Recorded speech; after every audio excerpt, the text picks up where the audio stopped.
Heather Morrison stands outside the Grand Plaza Hotel ballroom, glancing at her watch. 7:45 in the evening. She grins, everything set up perfectly. The photo montage is ready to go. The cameraman is positioned exactly where she wants him. 130 former classmates are inside sipping cocktails, waiting for the special surprise she's arranged for tonight. The surprise is Tanya Richardson, the girl everyone voted most unattractive back in 2014. The one whose face was covered in terrible acne. The one who spent 4 years eating her meals alone in the restroom.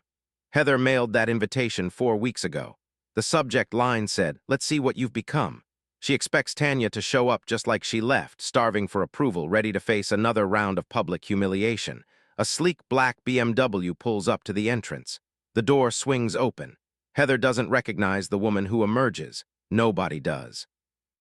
If you've ever felt underestimated, this story belongs to you.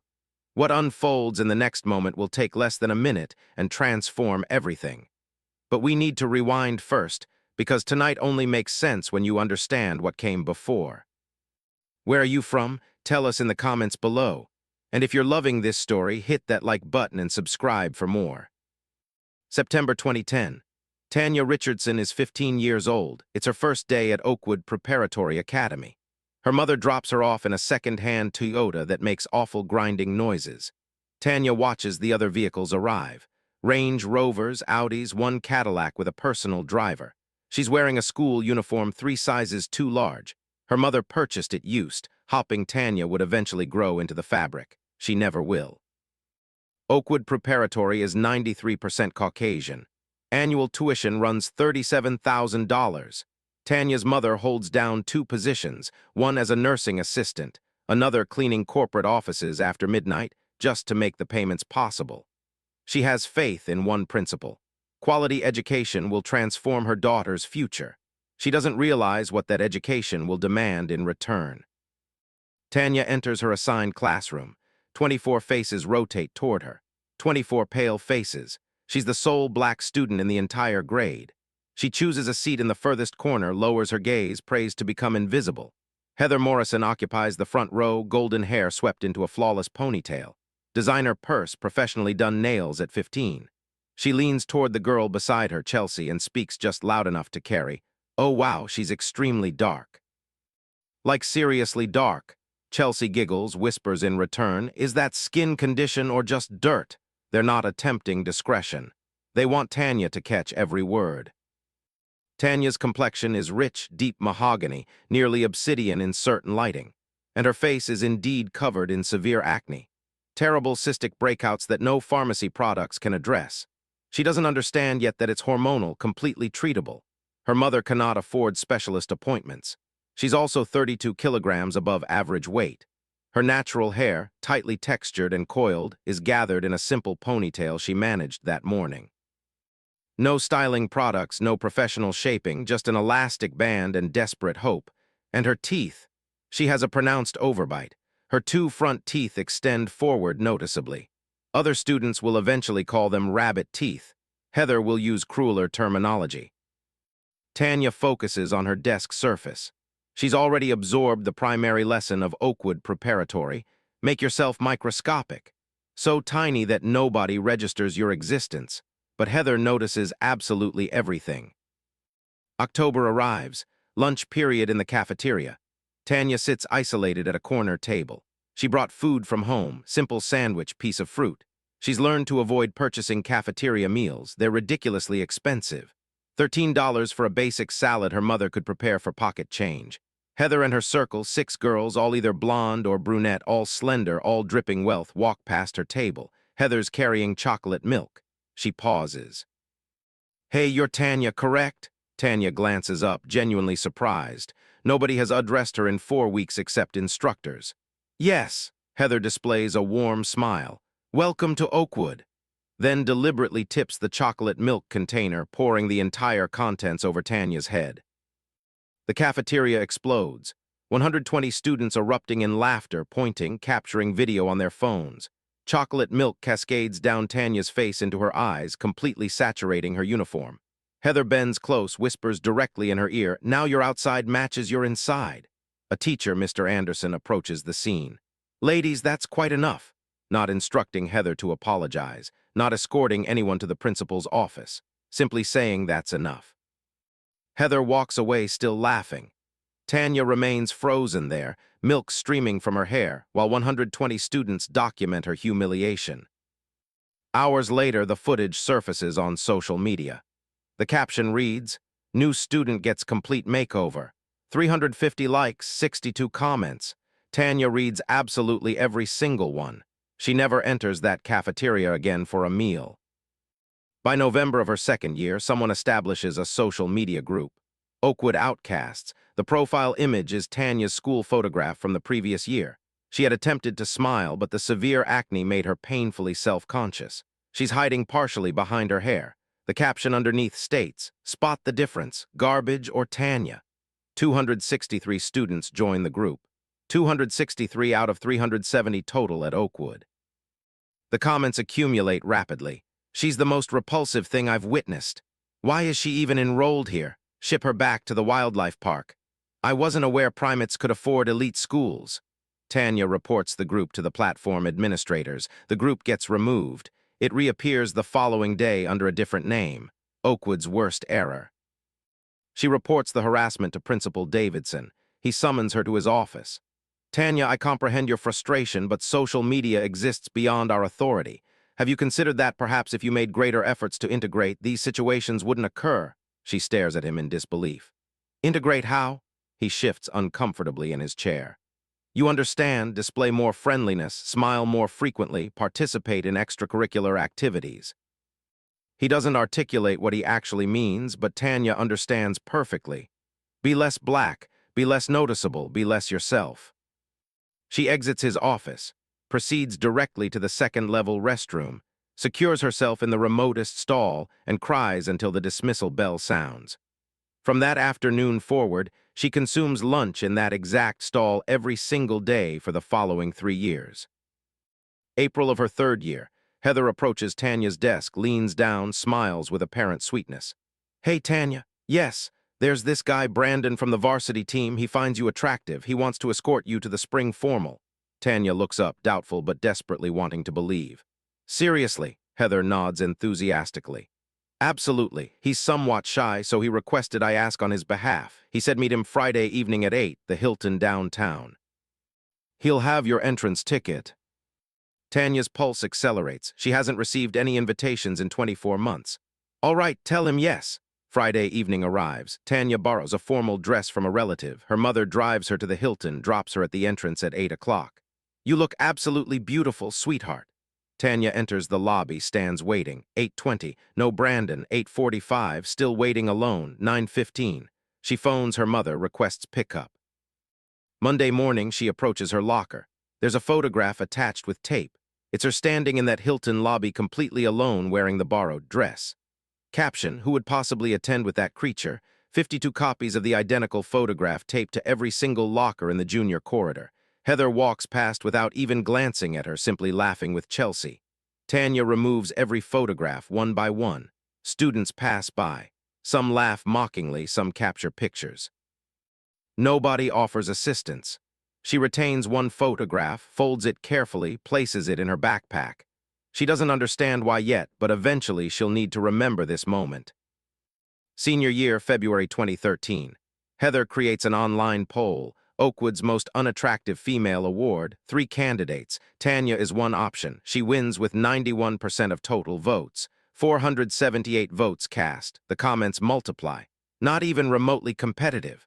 I feel genuine sympathy for whoever must look at her. She should simply withdraw and spare everyone. Tanya captures screenshots of every comment, saves them in a computer folder labeled documentation. She doesn't know what she's preserving documentation for.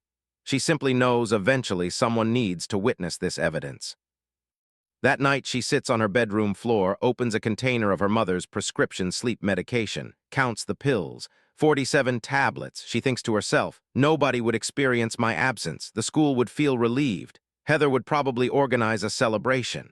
Then her mother knocks gently on the door. "Sweetheart, dinner's prepared."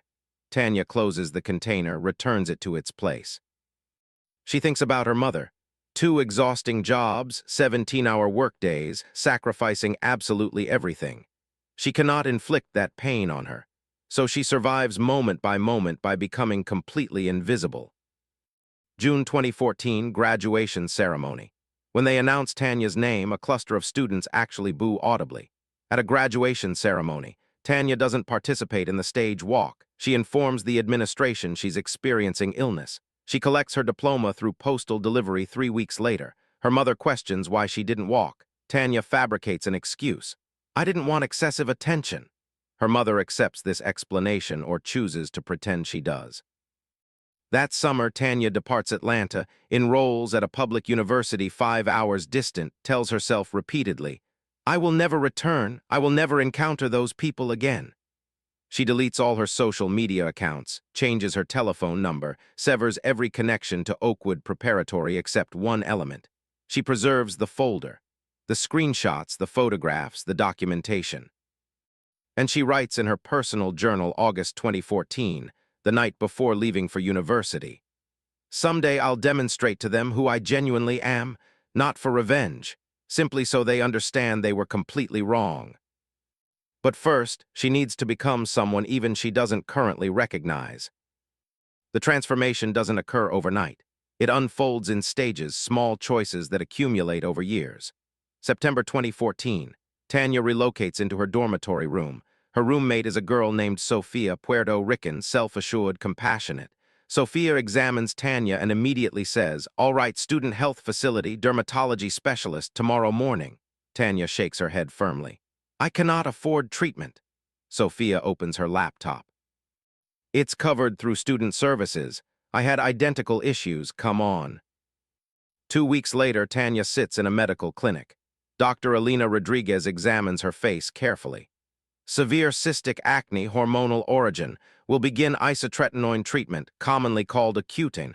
20-month treatment protocol, monthly monitoring appointments." She pauses meaningfully.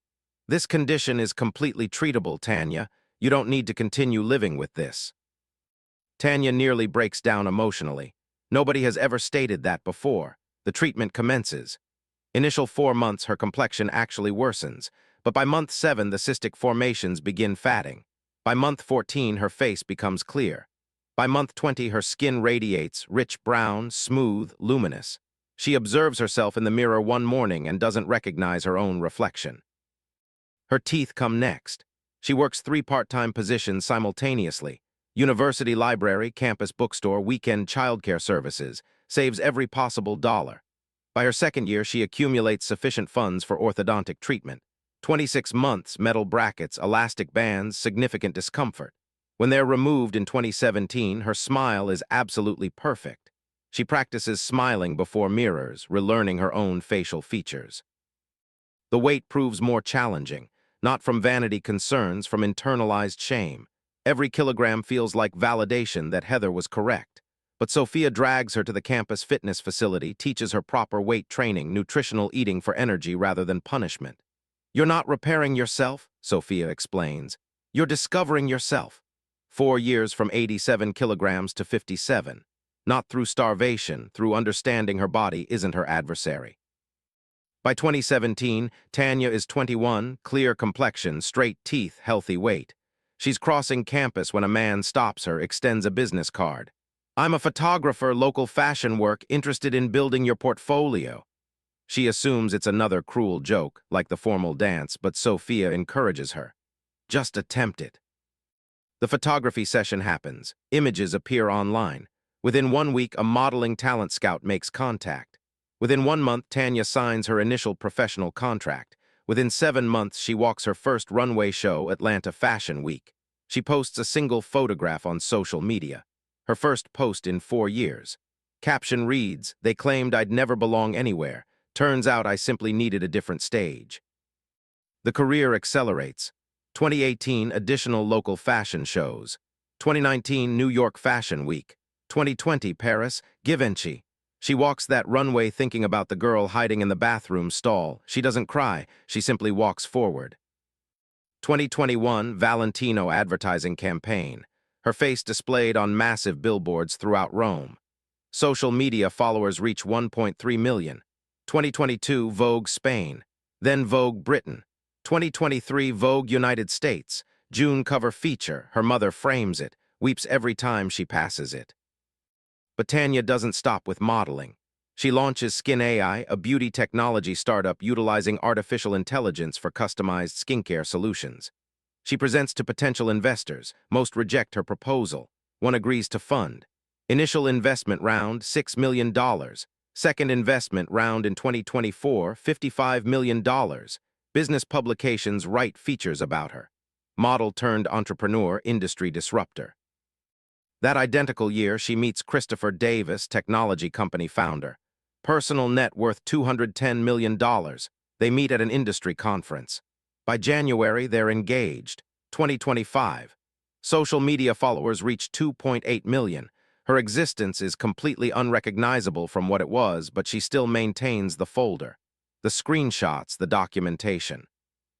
She opens it occasionally late at night. Not to cause herself pain, to remember, to ensure she never forgets who they genuinely are. October 2025. An email message arrives. Subject line, Oakwood Class of 2014 Reunion, show us what you've become. Tanya reads it 4 times. The phrasing is carefully friendly. But underneath she recognizes the underlying tone. She deletes it, then immediately retrieves it from deleted items. Because sometimes the only path forward requires going backward. The email remains in her inbox for 4 days. She doesn't open it again, doesn't delete it, simply allows it to remain there waiting. On the 5th day, she contacts Rebecca Martinez. They attended Oakwood together. Rebecca never participated in the harassment, but she never intervened either. She was the girl who smiled sadly at Tanya in corridors, who mouthed silent apologies when Heather poured the milk, who did absolutely nothing. After graduation, Rebecca became a journalist specializing in investigative reporting for a small Atlanta publication called the Atlanta Chronicle.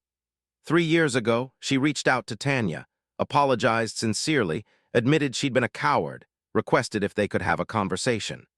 Tanya agreed, not because she had forgiven her, because she recognized something familiar in Rebecca's voice. Guilt that refused to release its grip. Now Rebecca answers on the first ring. Tanya, hello? I received an invitation to the reunion. Silence on the other end, then firmly, don't attend. Why not? Because I've been monitoring the planning committee communications. It's Heather, she's organizing the entire event. So what? So I accessed their private group chat. Tanya sits upright. You what? I'm a journalist. I have reliable sources. Listen, I'll transmit you the screenshots. But Tanya, this isn't a reunion, it's a coordinated setup. The screenshots arrive 3 minutes later. A group conversation titled Reunion Planning Fun. 24 members. Administrator, Heather Morrison. 94 messages spanning 4 weeks. Tanya scrolls through them. Her hands begin trembling. Heather, October 28th. All right, everyone, Tanya Richardson confirmed attendance. Yes, this will be incredible. Chelsea, are you serious? Does she actually think we forgot everything? Heather, let's create a photo slideshow then and now theme. I'll gather her worst photographs from the yearbook archives. Daniel, my brother's a professional photographer. I'll have him positioned to capture her reaction. Heather, perfect. We'll present her the Most Transformed Person award. Get her up on stage before everyone. Then surprise twist. We reveal it's all a joke. I want to witness her face when she realizes absolutely nothing has changed. Jennifer, wait, isn't that somewhat cruel? Heather, she was hideous then. She's probably still hideous now.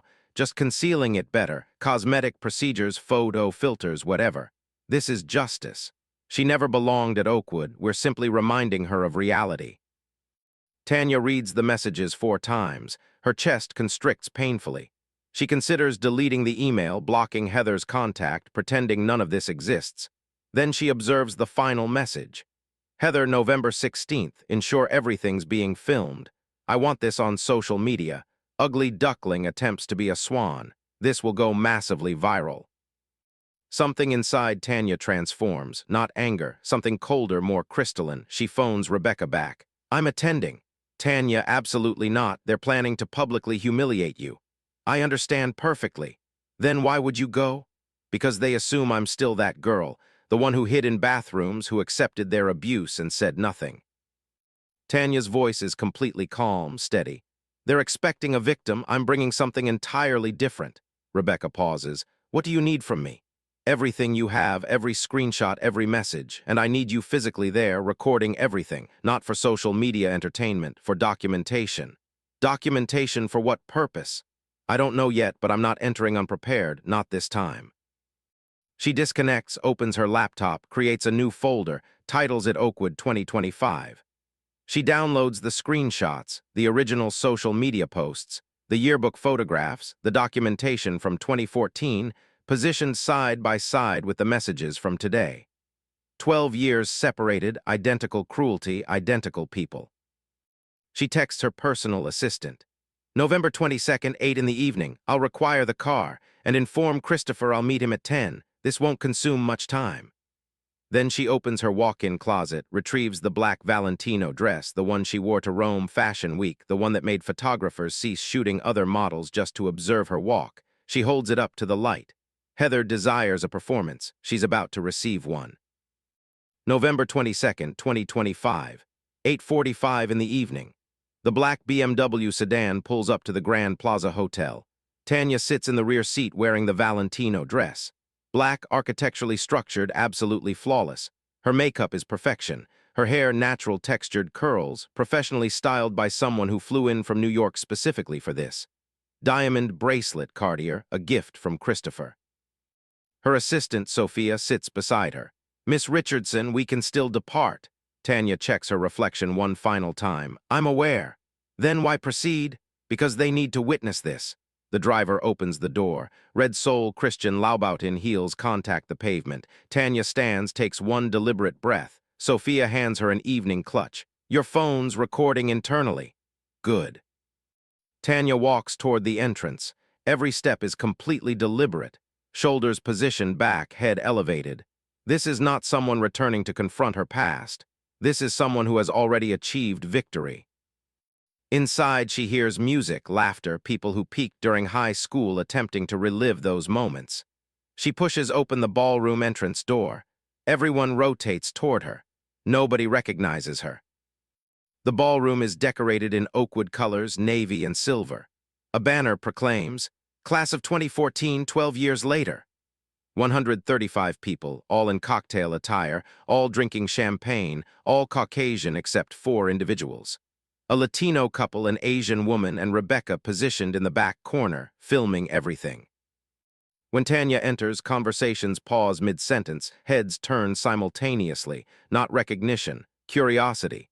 A woman near the entrance whispers to her companion, "Who is that?"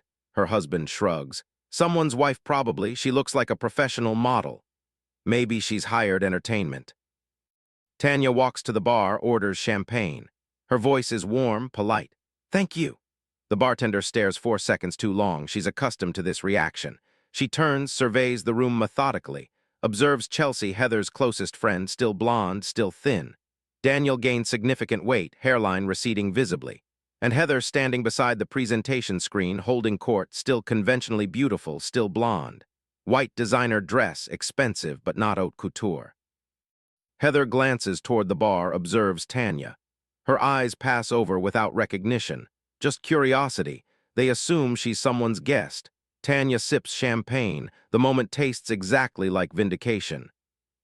Heather approaches, smiling her networking smile. Hello, I'm Heather Morrison. I'm the reunion organizer. She extends her hand professionally. Are you someone's guest? Tanya looks at the extended hand, doesn't accept it, allows the silence to stretch uncomfortably. 3 seconds, 4. Heather's smile begins faltering. Then Tanya speaks, steady voice, crystal clear.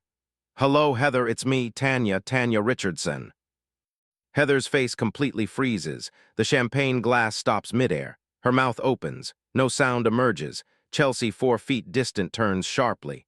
Wait, what did she say? Daniel nearby responds. No way, that's impossible. Conversations cease one by one like falling dominoes. Someone drops their phone. Screen shatters audibly. Heather's face cycles rapidly through emotions. Confusion, disbelief, recognition, complete horror. You're not. Tanya tilts her head slightly. Not what? You don't think I look like myself anymore? I understand. Significant changes can occur in 12 years. 11 seconds. The silence is absolutely complete. 135 people holding their collective breath. 17 seconds. Someone retrieves their phone, types Tanya Richardson into search, stares at screen, looks up, back at screen. Color drains from face. 22 seconds. Chelsea grabs her phone, opens saved yearbook photographs. Tanya, first year, severe acne, overweight, hiding behind hair. She holds it up, compares it directly to the woman standing before her. Whispers audibly, "Oh my God, it actually is her." 28 seconds. The whisper spreads rapidly through the room. "It's actually her. That's really her. How is that possible?" 33 seconds. Heather's glass slips from her fingers, falls, shatters completely. Glass fragments and liquid everywhere. She doesn't move, simply stands there staring in disbelief. Tanya breaks the silence, gentle tone, almost sympathetic. "It's been quite a while. You look exactly the same." The sentence lands like a precision blade. The room erupts simultaneously. Phones emerge, everyone frantically searching. Daniel's voice loud and shocked. "Holy hell, everyone, she's a legitimate supermodel. She's been in Vogue magazine." Someone else exclaims, 2.8 million social media followers. Chelsea scrolling business publications. Skin AI founder Tanya Richardson raises $55 million investment round. Another voice, shocked, $55 million. The energy shifts dramatically, not curiosity anymore. Shock, fear. People approach tentatively, like approaching actual celebrities. A woman gushes, "Tanya, you look absolutely incredible." Brandon, the formal dance setup. "I always found you attractive. People were immature back then." Tanya looks directly at him. "You stood me up at the Hilton, posted my photograph, 52 copies throughout the building." Brandon flushes deep red. "That was a genuine misunderstanding. You personally posted it." He walks away quickly. Chelsea attempts reconciliation. "High school was so long ago. We were children. No hard feelings, right?" Tanya sips champagne slowly. "No hard feelings, just excellent memory." Chelsea's smile dies. She backs away. More people try, identical script. "We were young, just jokes." "I actually liked you." Tanya responds politely, briefly, with just sufficient edge to communicate she remembers absolutely everything. Heather stands beside the presentation screen, not moving, watching her reunion become someone else's triumph. Rebecca films from the back corner. Everything. This isn't appearing on social media as mockery.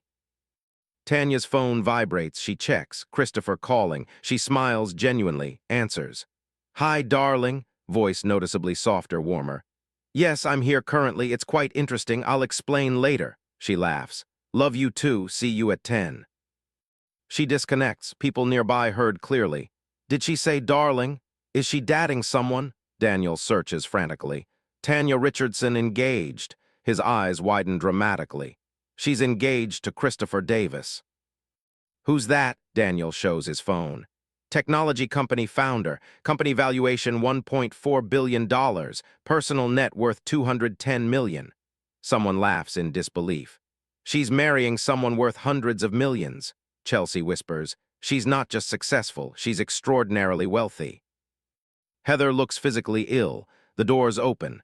Sophia enters, professional demeanor, approaches Tanya directly. "Miss Richardson, your car is prepared. Mr. Davis confirmed at 10 o'clock. Tanya nods.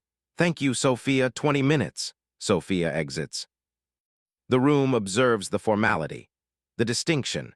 Personal assistant, luxury car, billionaire fiancé, dinner reservation.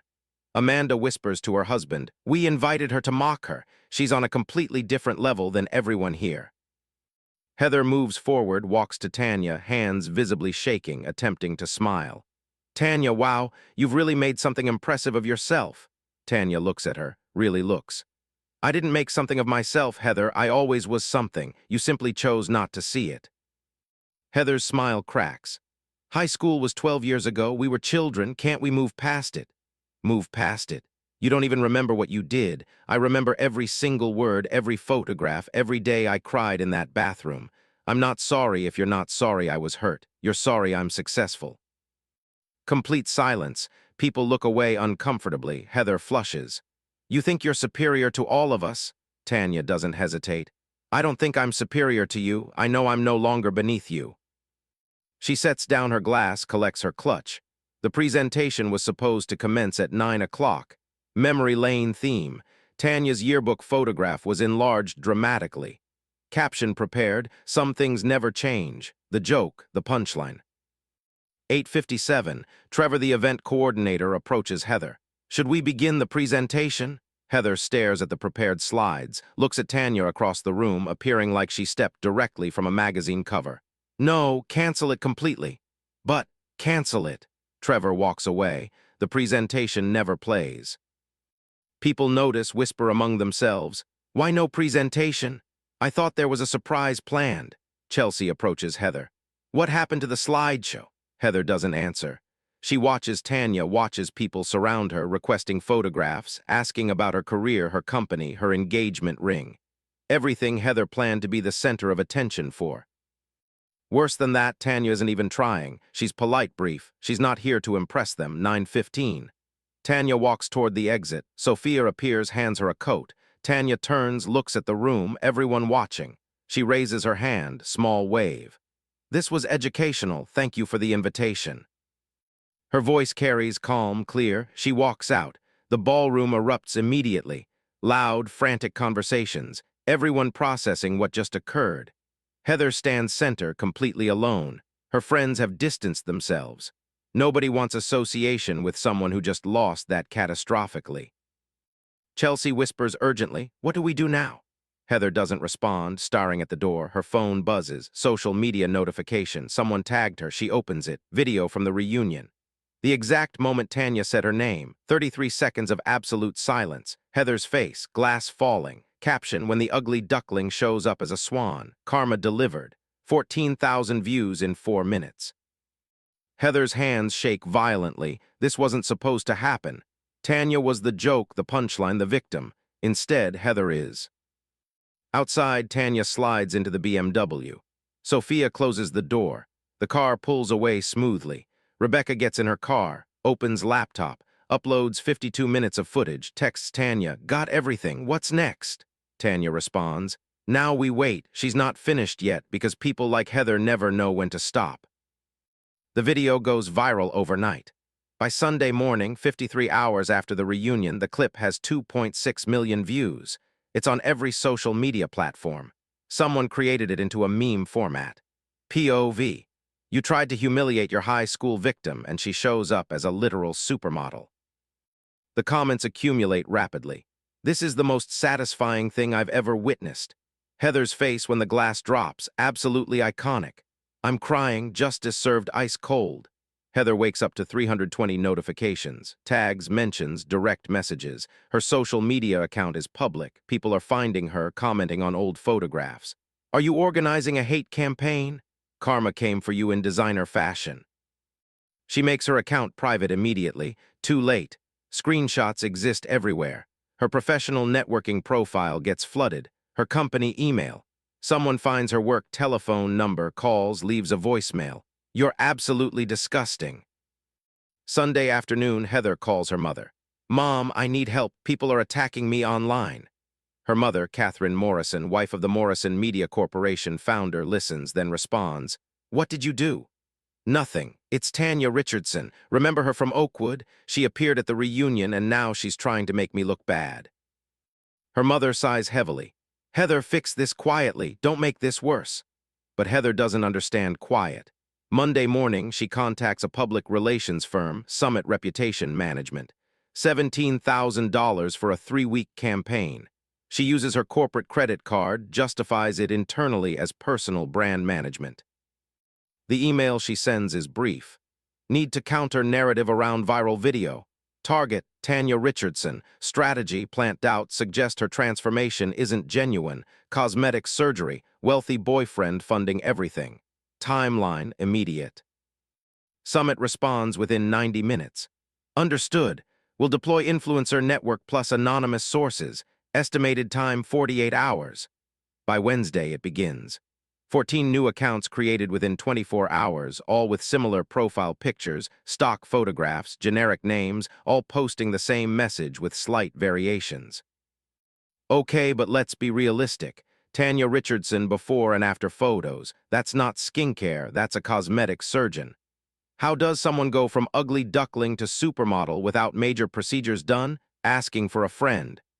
Sources say Tanya Richardson had complete facial reconstruction. That's not a transformation, that's money. The accounts tag Tanya, tag beauty influencers, tag journalists. Within 7 hours, the hashtag TanyaTruth is trending. Small, regional, but trending. Some of Tanya's followers start commenting. Wait, is this accurate? Did she have surgery? I'm confused now. The doubt spreads. Not everyone believes it, but sufficient people question. Sufficient to create noise. Thursday morning, Tanya's publicist calls. We're seeing coordinated attacks, multiple fake accounts. Recommend response.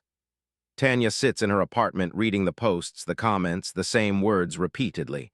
Fake plastic surgery bought. Christopher is in Paris for business. He calls that evening. Tanya, ignore them, it's just jealousy. I've ignored them for 12 years, look where it got me. What do you want to do? She thinks about it, about the girl in the bathroom stall, about the documentation folder, about the fact that some people never learn. I want the truth, all of it. She contacts Rebecca. Rebecca answers immediately. I saw the posts, I'm already investigating. Can you trace them? I have a friend, cybersecurity analyst. Let me make some calls. Friday afternoon, Rebecca calls back. Got something. All 14 accounts were created the same day.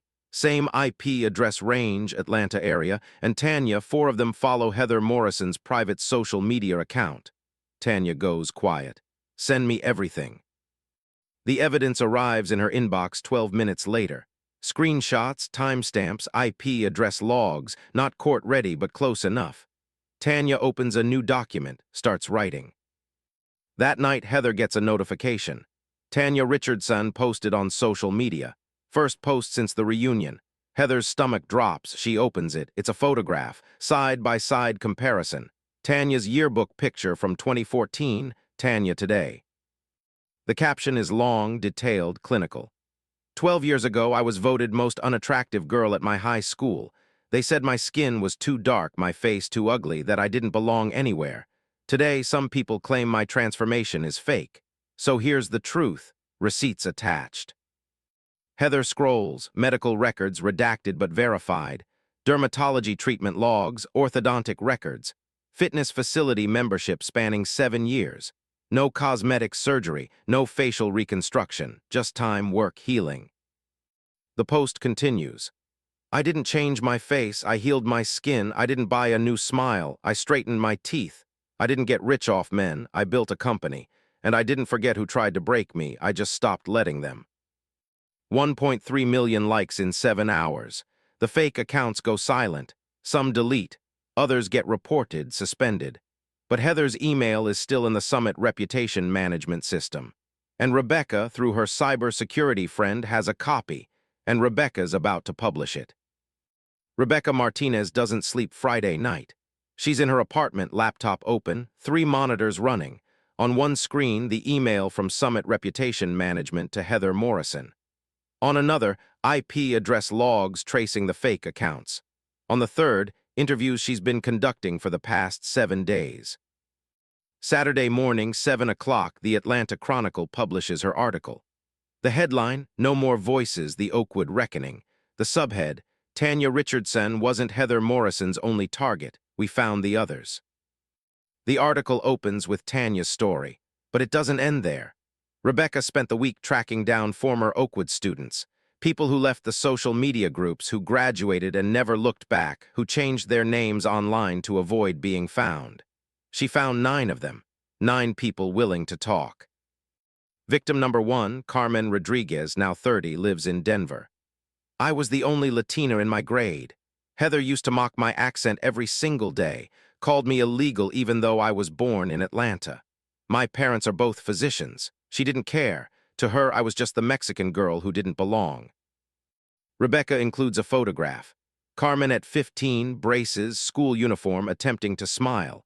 Carmen now, software engineer at a technology company, confident, thriving. Victim number 2, Marcus Turner, 29, Philadelphia. I'm white, but my family was poor, scholarship student. Heather discovered my mom worked as a school custodian. She told everyone I smelled like cleaning chemicals. I started avoiding my locker. I transferred schools 2nd year. Best decision I ever made. Victim number 3, Amy Chen, 30, Seattle. I'm Asian American. Heather used to pull her eyes back, make racist sounds whenever I walked past. Did it in front of teachers. Nobody stopped her. One teacher actually laughed. I reported it to Principal Davidson. He said, "Students tease each other. That's normal." I stopped reporting after that. Amy's story includes a detail that makes Rebecca's stomach turn. Amy attempted suicide junior year. I was hospitalized for 4 days. The school never followed up, never investigated, just marked me absent and moved on. Victims number 4 through 9. Similar patterns. A gay student, a Muslim student, a student with a visible birthmark, a student whose father was incarcerated, a student who gained weight after her mother died, a student with a speech impediment. All targeted by Heather or her circle. All told by the administration they were overreacting or needed to toughen up. All graduated or left with trauma they're still processing. Rebecca's article doesn't just list their stories. It includes documents, email exchanges between parents and Principal Davidson, complaints filed and ignored, a pattern spanning 5 years. The kicker, financial records, public documents. Rebecca found that the Morrison family donated $550,000 to Oakwood Preparatory in 2012.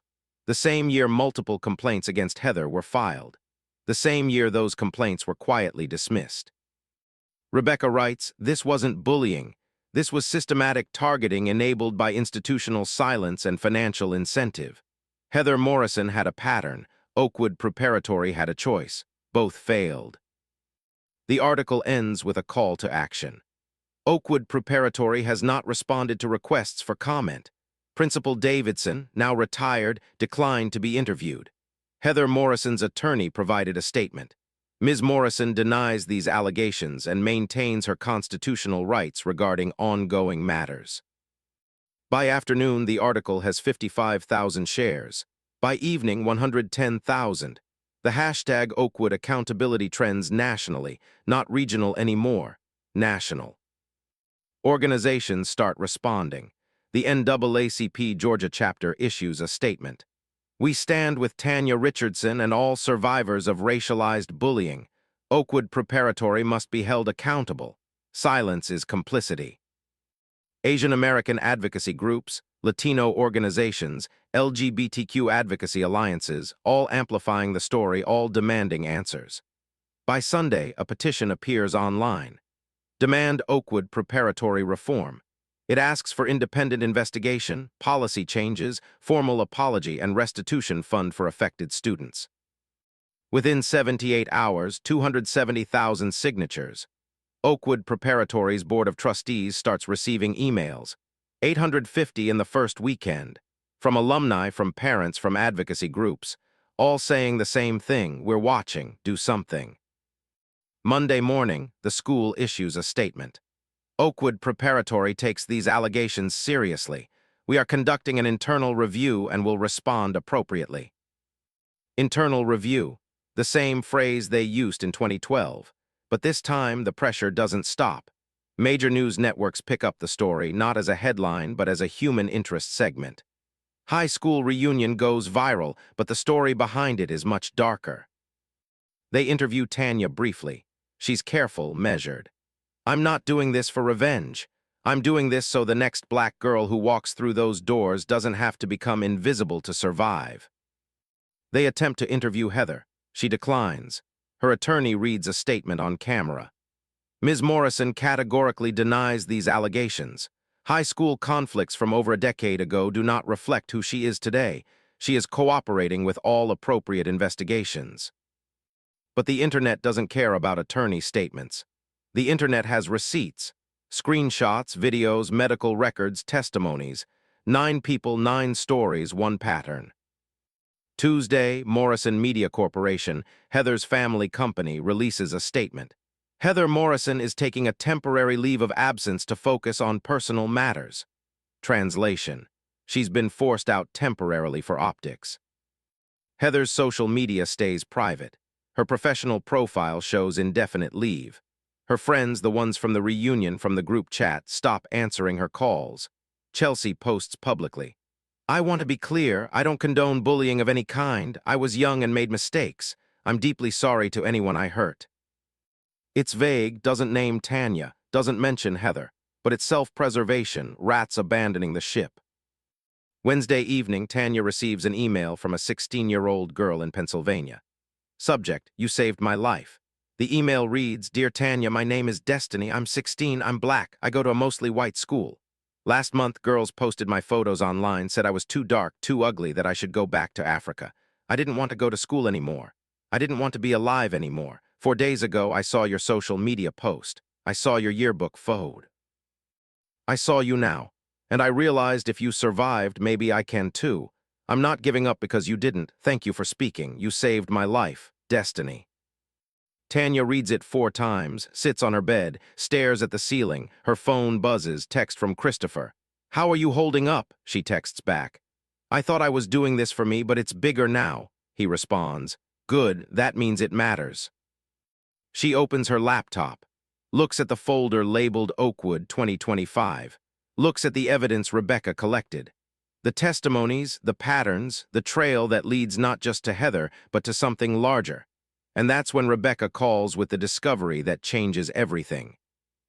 Rebecca's call comes at midnight Wednesday night. Tanya is already in bed. She answers anyway. I found something. Rebecca's voice is tight, urgent. The fake accounts, the ones attacking you after the reunion, I had my contact dig deeper, and they're not just from this year. Heather's been running fake accounts since 2021. 14 different profiles, all targeting you. Tanya sits up. What? She's been stalking you, Tanya, for 5 years, commenting on your posts, DMing you as fake fans. One account even pretended to be a brand recruiter, asked for your address, your schedule. That's not harassment. That's a felony under Georgia law. Tanya's chest tightens. She thinks about all the random messages over the years, the ones she deleted without responding, the ones that felt slightly off. You're certain? I have the forensic report, IP addresses, device fingerprints, timestamps, all traced to Heather's work laptop at Morrison Media. Tanya, this crosses the line. We can file criminal charges. Send me everything. Rebecca hesitates. Are you okay? Tanya doesn't answer right away. I will be. She disconnects, sits in the dark. Her apartment is silent. Christopher's still in Paris. Won't be back until Friday. She's alone. Her phone lights up. Notifications. Social media platforms. Messages from strangers. Some supportive, some hateful. You're ruining someone's life over high school drama. Let it go. You're just playing victim for attention. She turns off her phone, stands, walks to the window, looks out at the Atlanta skyline, the city she left. The city she came back to. She thinks about the email from Destiny, the 16-year-old in Pennsylvania, the one who almost gave up. Tanya wonders how many others there are. How many kids are sitting in bathrooms right now, counting pills, thinking nobody would miss them. She thinks about the folder, the documentation, the screenshots from 2010, the social media posts, the yearbook photographs, the comments, most unattractive girl, ship her back, nobody will ever love you. She kept them for 12 years, not to hurt herself, but because she knew someday someone would have to listen. But now she's exhausted. The viral video, the fake accounts, the article, the interviews, the hate mail, the pressure. It's been 3 weeks since the reunion, feels like 3 years. She considers stopping, releasing a statement. I've said my piece, I'm moving on. Let Heather fade into obscurity. Let Oakwood issue some hollow apology. Let it all just end. Her phone, still off, sits on the counter next to her laptop. She opens the laptop, checks email one final time before bed.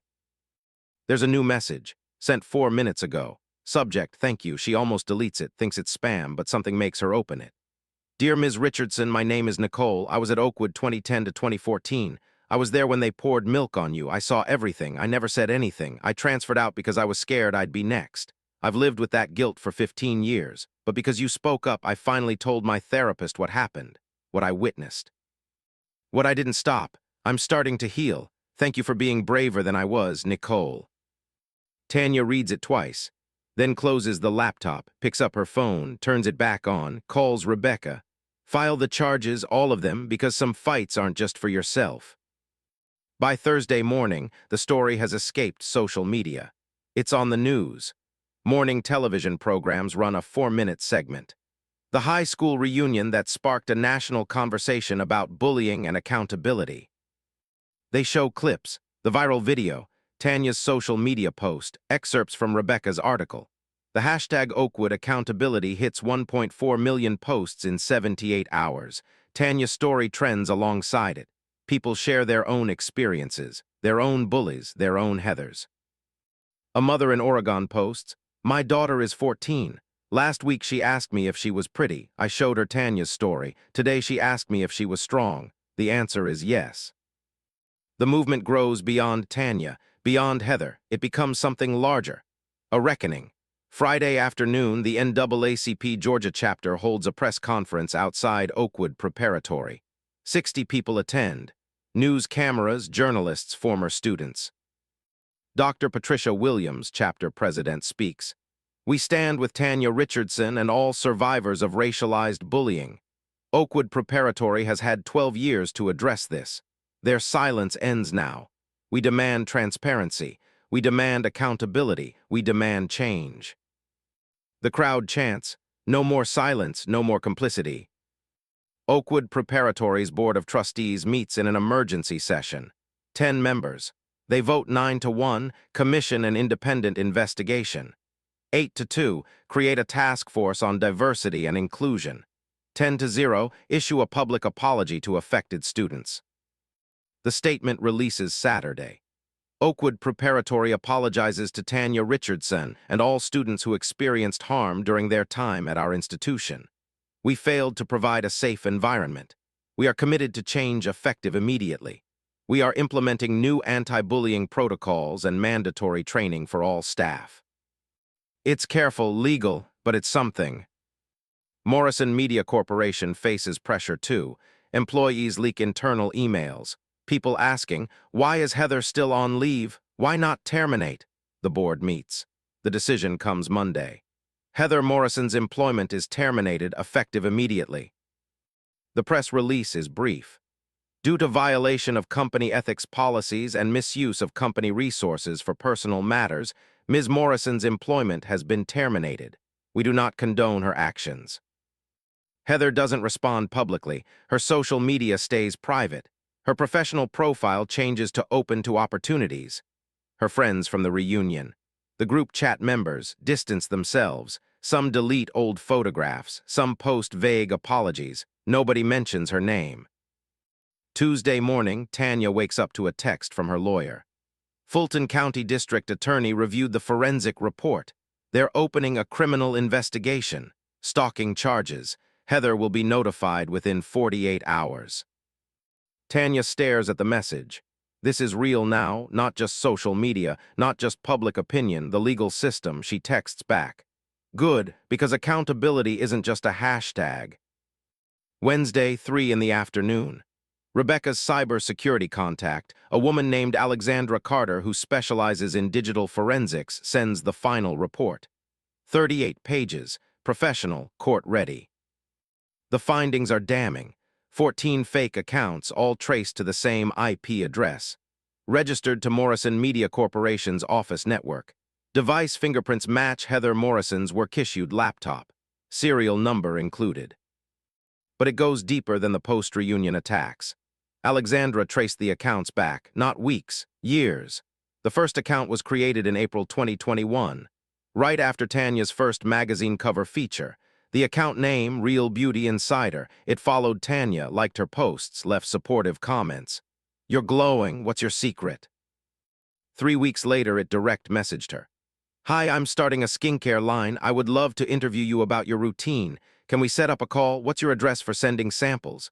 Tanya never responded. The account disappeared, but 8 more followed. Different names, different approaches, all trying to extract information. Home address, schedule, travel plans. One pretended to be a photographer, another a journalist, another a brand partnership manager. Alexandra's report includes screenshots, timestamps, metadata showing all accounts accessed from the same device during Heather's work hours. 9 in the morning to 6 in the evening, weekdays. The report concludes, pattern consistent with stalking behavior as defined under Georgia Code. The subject repeatedly contacted the target without consent, attempted to obtain personal information through deceptive means, caused a reasonable person to fear for their safety. Rebecca forwards it to Tanya, then to Tanya's attorney. then to the Fulton County District Attorney's Office. Thursday morning, Detective Lauren Martinez from the Fulton County Police Department calls Tanya. Miss Richardson, we've reviewed the forensic report. We'd like to ask you some questions. Can you come in? Friday afternoon, Tanya sits in a conference room. Detective Martinez, an assistant district attorney, her attorney Marcus Wilson beside her, they walk through everything. The fake accounts, the messages, the patterns spanning 5 years. Detective Martinez takes notes. Did you ever feel threatened? Tanya thinks about it. Not physically, but knowing someone was watching me for 5 years, creating fake identities to get close to me. Yes, I felt violated. Did you know it was Ms. Morrison? Not until last week. The assistant district attorney speaks. Miss Richardson, based on this evidence, we have grounds to pursue charges. Stalking, potentially harassment, computer fraud. Are you willing to proceed? Tanya looks at her attorney. He nods. She looks back at the DA. Yes. Monday, December 2nd. Heather Morrison receives a summons. She's being charged with 1 count of stalking under Georgia law, misdemeanor. Potentially felony if prosecutors can prove aggravating factors. Her attorney calls immediately. Heather, we need to talk. Heather sits in her apartment. Unemployed, alone, facing criminal charges, she thinks about the reunion, the plan, the slideshow that never played. How did it come to this? The answer is simple. She never stopped. December 10th, 2025. Oakwood Preparatory Auditorium, 8 in the evening. 210 people attend. News cameras line the back. Rebecca sits front row, recording. Heather sits in the 4th row with her attorney, navy blazer, hair back, no makeup, trying to look remorseful. Tanya arrives at 8:12. The room quiets. She sits facing the panel. 10 trustees, new principal, dean of students. Board chair Dr. Patricia Harrison speaks. Miss Richardson, the floor is yours. Tanya stands, simple black dress. No notes, just memory. My name is Tanya Richardson. 12 years ago, I sat in this building and was told every day that I didn't belong. Not because of my grades, because of my skin, because I didn't fit someone's definition of beautiful. Her voice is steady, factual. I kept every message, every photograph, not for revenge, because I knew one day someone would listen. Today you're listening. She describes the milk, the social media groups, the fake formal dance, the graduation booing. I reported it multiple times. I was told to toughen up. Maybe if I fit in more, it would stop. She pauses. I'm not here to destroy Heather Morrison. I'm here so the next black girl, the next different kid, doesn't have to become invisible to survive. 6 others speak. Carmen, Amy, Marcus, similar stories, same system. Heather's attorney reads, Ms. Morrison declines comment and invokes her constitutional rights. Heather doesn't speak, doesn't apologize, just sits there. The board votes 9-1, Heather permanently banned from alumni activities. 8-2, $2.3 million restitution fund. 10-0, mandatory anti-bias training. Dr. Harrison reads, Oakwood Preparatory failed these students. We acknowledge that failure. We commit to change. Not enough, never enough, but something. Heather leaves through the side exit. No press statement. Tanya walks out front, gives one statement. I hope this is the beginning, not the end. 11 days later, the real ending arrives. December 21st. Morrison Media Corporation releases a statement. Heather Morrison's employment has been terminated effective immediately due to misuse of company resources for personal matters. She's gone officially. Tanya launches the Beautiful Transformation Fund. Scholarships for bullying survivors, especially students of color at private schools. $550,000 raised in 11 days. She posts one final message. They called me a monster. I became a masterpiece, not by changing who I was, but by refusing to let them define me. The comments flood in, thousands. You saved my life. You gave me hope. Thank you.